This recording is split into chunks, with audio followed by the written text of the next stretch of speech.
கர்த்தருடைய வார்த்தையை கேட்கிறவர்கள், கர்த்தருடைய குரலை கேட்கிறவர்கள் அவருக்கு கீழ்ப்படிந்து அவருடைய வழிகளில் நடப்பார்கள்.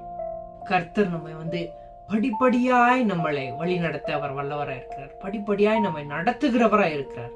எல்லாம் ஒரே முறையா நம்ம விசுவாசிட்டுட்டோம், நம்ம ஆமா தகப்பனே நான் விசுவாசிக்கிறேன் என்று சொன்னது நிமித்தமாய் நம்மளை கொண்டு போய் ஏதோ ஒரு பெரிய இடத்துல நம்மளை வைக்கிறது கிடையாது. அவர் ஒவ்வொரு நாளும் நம்மிடத்துல இருந்து அந்த விசுவாசத்தை சோதிக்கிறவராக இருக்கிறார்.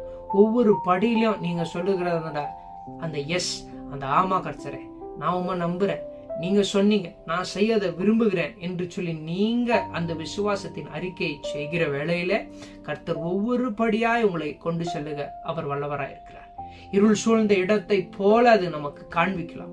ஆனால் நீங்கள் விசுவாசித்து நடக்கிறதான ஒவ்வொரு படியிலும் அந்த இருள் எல்லாம் வெளிச்சமாய் மாறக்கூடியதா இருக்கிறது.